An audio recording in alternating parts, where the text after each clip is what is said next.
السلام علیکم ورحمۃ اللہ الحمد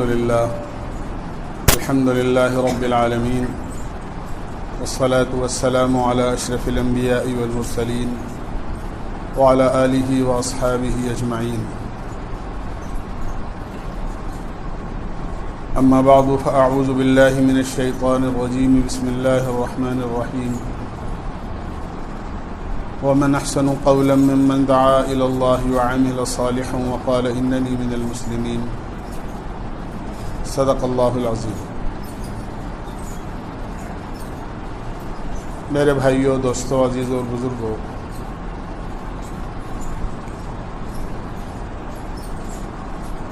اللہ جل جلالہ عم والہ نے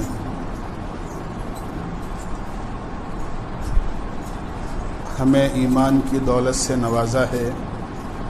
یہ اللہ کی بڑی نعمت ہے، اور مومنوں سے اللہ تعالیٰ نے کامیابی کا وعدہ فرمایا ہے، اور قرآن کریم میں اس کا اعلان بھی فرمایا ہے، قد افلح المؤمنون، کہ تمام کے تمام ایمان والے کامیاب ہیں۔ لیکن آگے چند آیتوں کے اندر ایمان والوں کی صفات کو بیان کیا ہے کہ کون ایمان والے ہیں جو کامیاب ہوں گے۔ الذین هم فی صلاتہم خاشعون، جو نماز کو خشوع و خضوع سے پڑھتے ہیں۔ والذین هم عن اللغو معرضون، اور جو تمام بیکار باتوں سے اپنے آپ کو بچاتے ہیں۔ والذین هم للزکاۃ فاعلون، جو زکوٰۃ کو ادا کرتے ہیں، شرم و حیا کے پیکر ہیں۔ ان صفات کی وجہ سے فرمایا کہ وہ مومن کامیاب ہیں۔ اس میں ایک بہت بڑی بات جو ارشاد فرمائی ہے مومنین کی صفات میں، وہ یہ ہے کہ وہ بیکار باتوں سے اپنے آپ کو بچاتے ہیں۔ زندگی بہت قیمتی ہے، اور آخرت کی جو زندگی ہے، جو ہمیشہ ہمیش کی ہے، کبھی ختم نہیں ہوگی۔ اس زندگی کو بنانے کے لیے اللہ تعالیٰ نے یہ زندگی دی ہے، لیکن آخرت کی زندگی کے مقابلے میں یہ زندگی کا وقت بہت تھوڑا ہے۔ یہ زندگی کا وقت بہت تھوڑا ہے۔ پچھلے زمانے میں لوگوں کی عمریں بہت ہوتی تھیں۔ قرآن کریم نے حضرت نوح علیہ السلام کے بارے میں یہ بات بتائی ہے، وَلَقَدْ أَرْسَلْنَا نُوحًا إِلَىٰ قَوْمِهِ فَلَبِثَ فِيهِمْ أَلْفَ سَنَةٍ إِلَّا 50 عَامًا، کہ نوح علیہ السلام کو ہم نے ان کے قوم کی طرف بھیجا، اور وہ 950 برس تک ان کو دعوت دیتے رہے اور اللہ کی طرف بلاتے رہے۔ تو اس زمانے میں بڑی لمبی لمبی عمریں ہوتی تھی۔ آج کے زمانے میں قیامت سے قریب عمریں چھوٹی ہو گئی، زندگی بہت کم ہو گئی۔ آخرت کی زندگی کو بنانے کے مقابلے میں یہ زندگی بہت تھوڑی ہے۔ اسی لیے مومنین کی یہ صفت بیان کی ہے کہ وہ بیکار باتوں سے اپنے آپ کو بچاتے ہیں، کہ ایک تو زندگی ہی بہت قیمتی ہے اور بہت مختصر ہے۔ اس مختصر اور قیمتی زندگی کے لمحات کو اگر بیکار کاموں میں ضائع کر دیا تو پھر آخرت کو بنانے کے لیے بچے گا ہی کیا؟ اس لیے ایک طرف اعلان فرمایا، وَمَا خَلَقْتُ الْجِنَّ وَالْإِنسَ إِلَّا لِيَعْبُدُونَ، ہم نے تمام لوگوں کو اپنی عبادت اور بندگی کے لیے پیدا کیا ہے۔ حق تو یہ تھا کہ ہماری زندگی کا کوئی لمحہ، کوئی زندگی کا سانس ایسا نہیں ہوتا کہ ہم اس کو اللہ کی عبادت اور بندگی کے علاوہ گزارتے. ایک ایک لمحہ اللہ کی بندگی، عبادت اور اس کی فرما برداری کے مطابق گزرنا تھا. لیکن ضروریات بھی اللہ نے لگائی ہیں، لیکن ساتھ ساتھ ضروریات کون پوری کرے گا اس کا بھی اعلان فرما دیا. وَمَا مِن دَابَّةٍ فِي الْأَرْضِ إِلَّا عَلَى اللَّهِ رِزْقُهَا، کہ دنیا میں جتنی جاندار مخلوق ہے سب کی روزی کی ذمہ داری اللہ نے اپنے ذمے لی ہے، اور وہ سب کو روزی دے رہا ہے. دنیا میں انسان کے علاوہ نامعلوم کتنی مخلوقات ہیں. سمندر میں بڑی بڑی مخلوقات ہیں، مچھلیاں ہیں، ہواؤں میں پرندے ہیں، جنگل میں درندے اور جانور ہیں، چوپائے ہیں، اور انسان کے مقابلے میں ان کی خوراک بہت زیادہ ہے. ہم واقعہ سنتے رہتے ہیں کہ سلیمان علیہ السلام نے اللہ کے مخلوق کی دعوت کرنی چاہیے، مہینوں کھانا تیار کرایا. جب یقین ہو گیا کہ یہ ساری مخلوق کو کافی ہو جائے گا تو اللہ تعالیٰ سے دعا کی کہ بھیجیے. اللہ تعالیٰ کے حکم سے ایک مچھلی سمندر سے نکلی اور سارا کا سارا کھانا ایک لقمے میں کھا گئی. اور پھر دوبارہ جب منہ کھولا تو سلیمان علیہ السلام نے فرمایا سارا تو کھانا ایک لقمے میں کھا گئی، پھر دوبارہ منہ کھول رہا ہے. تو وہ مچھلی کہنے لگی میرا رب تو مجھے ایسے 3 لقمے روز کھلاتا ہے، آپ نے میری دعوت کر کے مجھے بھوکا رکھ دیا. کتنوں کو اللہ روزی دے رہا ہے اور بغیر کام کاج کے دے رہا ہے. کسی کی کوئی دکان نہیں، کاروبار نہیں، کسی کا کوئی دھندا نہیں، کسی کی کوئی فیکٹری نہیں، کسی کا کوئی ایسا ذریعہ معاش نہیں جو انسانوں کے ہیں. اللہ ہر مخلوق کو روزی دے رہا ہے. جب وہ یہ تمام مخلوق کو بغیر کسی سبب کے روزی دیتا ہے تو انسان جو اشرف المخلوقات ہے اس کو روزی کیوں نہیں دے گا؟ تو ساتھ ساتھ ہمارا کام بتایا کہ ہم نے تمہیں عبادت کے لیے پیدا کیا ہے. رہا مسئلہ تمہاری روزی روٹی کا، وہ ہماری ذمہ ہے. کتنی بڑی چوک ہوئی ہے ہم سے کہ جو کام ہمارے ذمہ تھا وہ تو ہم نے چھوڑ دیا، اور جو کام اللہ نے خود اپنے ذمہ لیا تھا ہم اس کے فکر میں لگ گئے. روزی کی ذمہ داری اللہ نے خود اپنے ذمہ رکھی تھی، ہم اس کے فکر میں لگ گئے، اور جو کام ہمارے ذمہ کیا تھا اللہ کی عبادت میں، اس کی بندگی میں، اس کی فرما برداری میں، اس کے حکم کو پورا کرنے میں مشغول لینا، اسے ہم نے چھوڑ دیا. تو عرض میں نے کیا کہ زندگی کے لمحات بہت قیمتی ہیں، زندگی بہت قیمتی ہے، اور جو زندگی کا وقت گزر گیا وہ دوبارہ ملنے والا نہیں ہے. ایسا نہیں ہے کہ اگر وہ چوک ہو گئی اور آدمی کا کوئی دن ضائع ہو گیا تو چلو وہ دوبارہ مل جائے گا، بلکہ جو رات گزر گئی وہ زندگی میں دوبارہ نہیں ملے گی. جو دن گزر گیا وہ زندگی میں دوبارہ نہیں ملے گا، وہ چلا گیا. یہ الگ بات ہے کہ وہ فرما برداری میں گزرا یا نافرمانی میں گزرا، وہ کام میں لگا کر گزارا یا بیکار و فضول باتوں میں گزارا. اگر آدمی نے کام میں لگا کر گزارا تو کامیاب ہے، اور اگر فضول اور بیکار چیزوں میں گزارا ہے تو پھر آدمی کو افسوس ہوگا. حدیث میں آتا ہے جنت میں جانے کے بعد میں آدمی کو کسی چیز کا قلق اور افسوس نہیں ہوگا سوائے ان لمحات کے اور ان گھڑیوں کے، ان اوقات کے جو اللہ کی یاد کے بغیر گزر گئے ہوں گے. ان پر افسوس ہوگا کہ ہائے میں نے اپنی زندگی کا وقت کہاں ضائع کر دیا. اگر اس میں کوئی نیک کام کر لیتا یا نیکیاں کر لیتا تو آج وہ کام آتی. لیکن وہاں کا افسوس آدمی کو کوئی فائدہ نہیں دے گا. اس لیے اللہ تعالیٰ نے یہ زندگی بہت قیمتی دی ہے اور ہم اس سے بہت زیادہ غافل ہیں. زندگی کے اوقات آدمی کے کام میں بہت کم استعمال ہوتے ہیں. زیادہ تر آدمی کے اوقات یا تو غفلت میں گزرتے ہیں یا لایانی میں گزرتے ہیں. یہ بہت بڑی کوتاہی کی بات ہے. آدمی آرام میں گزار دیتا ہے. 24 گھنٹے میں سے بہت سارے اوقات تو ایسے ہیں جو آرام میں، جو غفلت کا وقت ہوتا ہے اس میں گزر جاتے ہیں.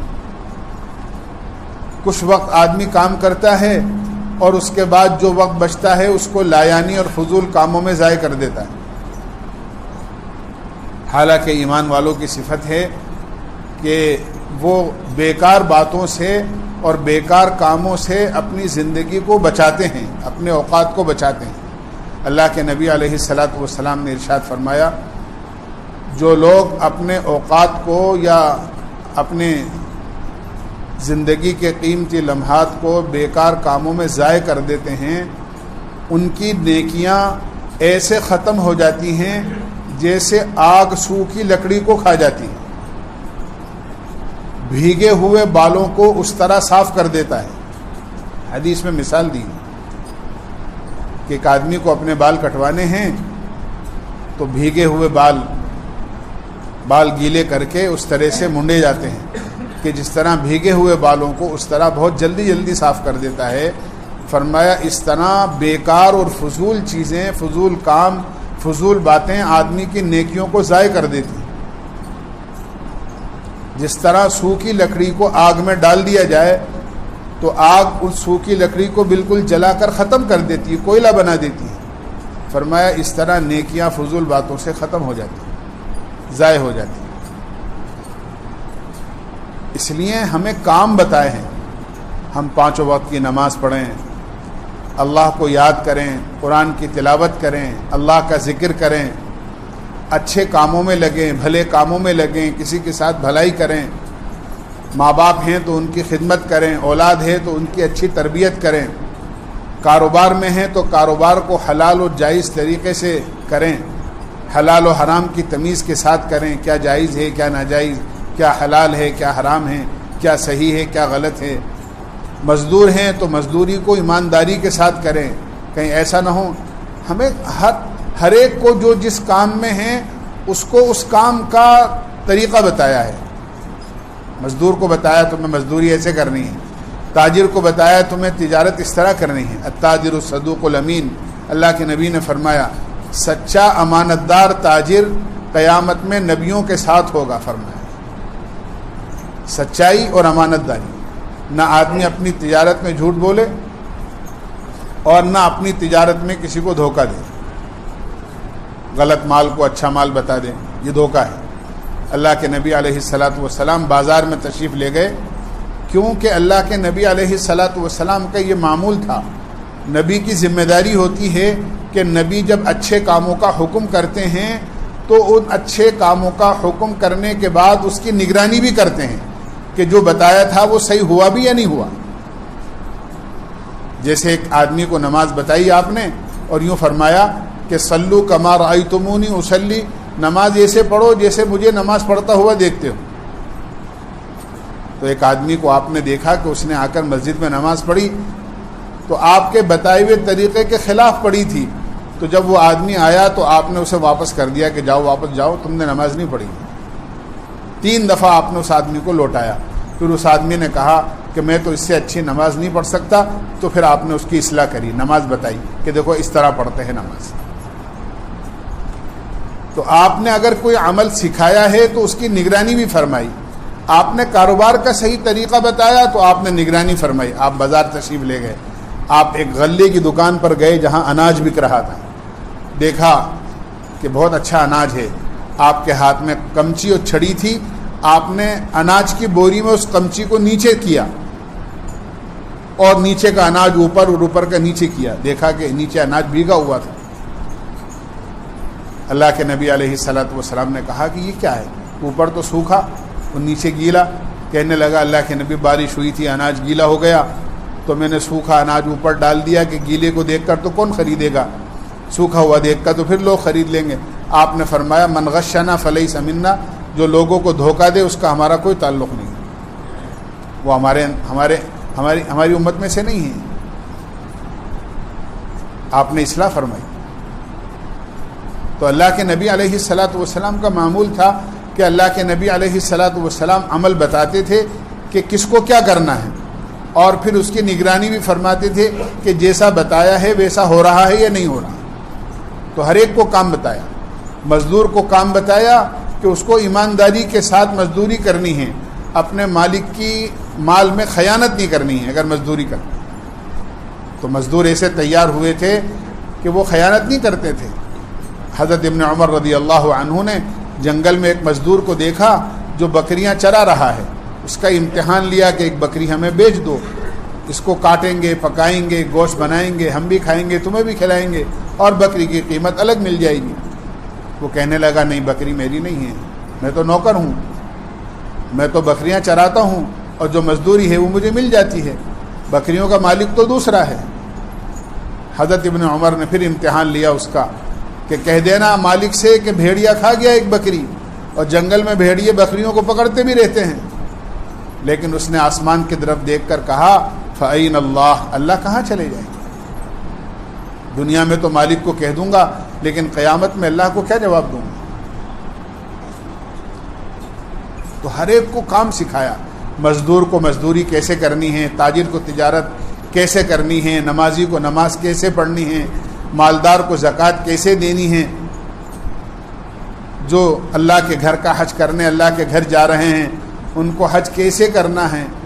ایک ایک عمل زندگی کا آپ نے ایسا بتایا کہ زندگی کا کوئی لمحہ ضائع نہ ہو، زندگی کا کوئی وقت ضائع نہ ہو، اس لیے کہ زندگی کا وقت بڑا قیمتی ہے، دوبارہ ملنے والی نہیں ہے زندگی، ایک دفعہ اللہ تعالیٰ دیتے ہیں۔ چنانچہ قیامت میں اللہ کے بندے جو نافرمانیوں کے ساتھ دنیا میں زندگی بسر کر کے گئے ہوں گے اور اپنے اوقات کو ضائع کیا ہوگا، وہ آخرت میں اللہ کا عذاب اور پکڑ دیکھ کر یہ کہیں گے ربنا ابصرنا، اے ہمارے رب اب ہم نے سب کچھ دیکھ لیا اپنی آنکھوں سے، وسمعنا اور سب کچھ سن لیا، فرجعنا نعمل صالحا انا موقنون، آپ ہمیں دنیا میں واپس لوٹا دیں، ہمیں یقین آ گیا، اب نیک عمل کر کے آئیں گے۔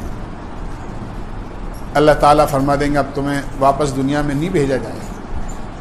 جس طرح بکری کے تھنوں سے دودھ نکل کر واپس ان تھنوں میں نہیں جا سکتا، اس طرح ایک آدمی دنیا سے جانے کے بعد دوبارہ دنیا میں نہیں آ سکتا،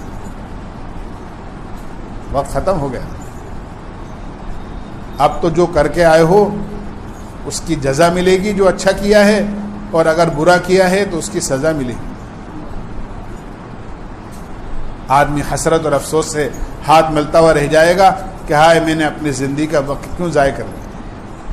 اس لیے کہ وہاں سب کچھ دیکھنے کے بعد اگر دنیا میں آنے کی اور نیک اعمال کی تمنا کی تو کیا کی؟ اس لیے کہ ہمارا تو ایمان ہے، اور ایمان کہتے ہی اس کو ہیں کہ اللہ اور اس کے رسول کی بات پر بغیر دیکھے یقین مانے۔ الذین یؤمنون بالغیب، قرآن کریم میں پہلے سپارے میں ہی اللہ نے بات فرمائی ہے، الذین یؤمنون بالغیب، جو غیب پر ایمان لاتے ہیں۔ جنت نہیں دیکھی، جنت کو یقین کرتے ہیں، جنت یقینی ہے۔ جہنم نہیں دیکھی، جہنم کو یقینی سمجھتے ہیں۔ اللہ کو نہیں دیکھا، اللہ کو اپنا خالق اور مالک سمجھتے ہیں۔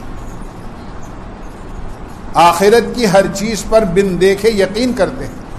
فرمایا اس کا نام ایمان بالغیب ہے، اور یہی اللہ کیا معتبر ہے۔ دیکھنے کے بعد اگر کچھ کیا تو وہ کوئی معتبر نہیں ہے، وہ معتبر نہیں۔ ہارون رشید کا واقعہ بہت مشہور ہے، بیگم زبیدہ کے ساتھ ٹہلنے جا رہے تھے، راستے کے اندر ایک مجذوب اللہ والے نیک آدمی جن کو لوگ بالکل نا سمجھ کم سمجھتے تھے، حضرت بہلول، وہ مٹی میں گھر بنا رہے تھے۔ ہارون رشید نے کہا، سلام کیا پہلے اور کہا کہ بہلول کیا کر رہے ہو؟ کہ جی گھر بنا رہا ہوں۔ یہ بچوں کی طرح گھر بنا رہے ہو؟ کہاں گھر بنا رہے ہو؟ کہ جنت میں گھر بنا رہا ہوں۔ کہ بیچو گے؟ کہ ہاں بیچیں گے۔ کہ کتنے کا ہے؟ کہنے لگے کہ 1 درہم کا۔ کہ بہت اچھی بات ہے۔ آگے بڑھ گئے، وہ مذاق سمجھے، آگے بڑھ گئے۔ پیچھے ان کی بیوی بیگم زبیدہ آئیں، انہوں نے بھی وہی سوال کیا سلام کے بعد کہ بہلول کیا کر رہے ہو؟ کہ جی گھر بنا رہا ہوں۔ کہاں گھر بنا رہے ہو؟ کہ جنت میں گھر بنا رہا ہوں، جو خریدے گا اس کو جنت میں گھر ملے گا۔ انہوں نے کہا اچھا کتنے کا ہے؟ کہ 1 درہم کا۔ انہوں نے کہا لو 1 درہم دو۔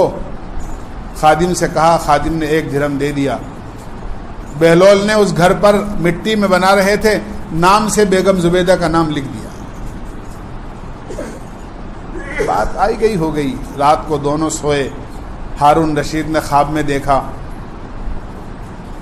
کہ قیامت قائم ہو گئی، جنتی جنت میں جا رہے ہیں، ہارون رشید بھی جا رہے۔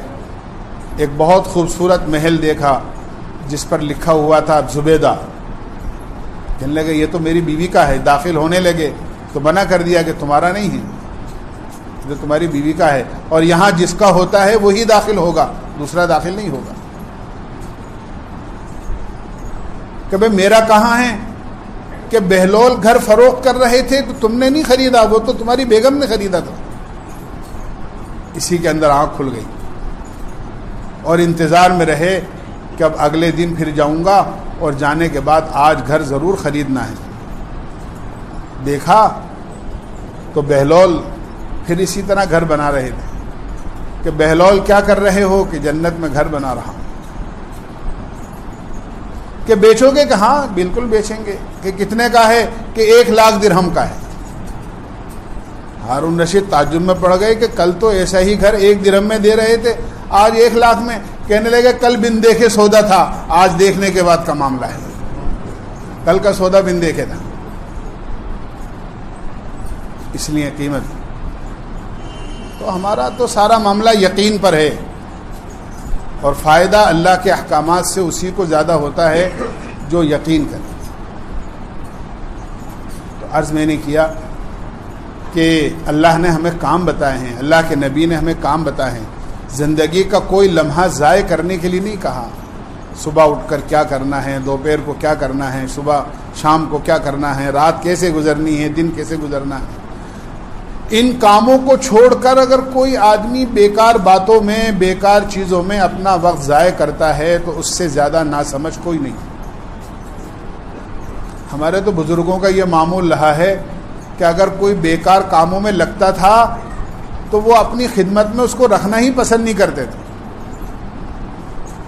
بہت بڑے اللہ والے گزرے ہیں، حضرت مرزا جان جاں رحمۃ اللہ علیہ، بہت اللہ والے آدمی تھے۔ ان کے خدمت میں لوگ آتے تھے، علم سیکھتے تھے، بیعت ہوتے تھے، ان کی خدمت میں رہتے تھے، اصلاح اور تربیت کے لیے آتے تھے۔ تو بہت دور سے ان کی شہرت سن کر 2 نوجوان جو ہے وہ بلخ سے، بغداد سے چل کر آئے علم حاصل کرنے کے لیے۔ دہلی پہنچے، جس مسجد کے اندر ان کا قیام تھا اس مسجد میں پہنچے، پہچانتے تو نہیں تھے۔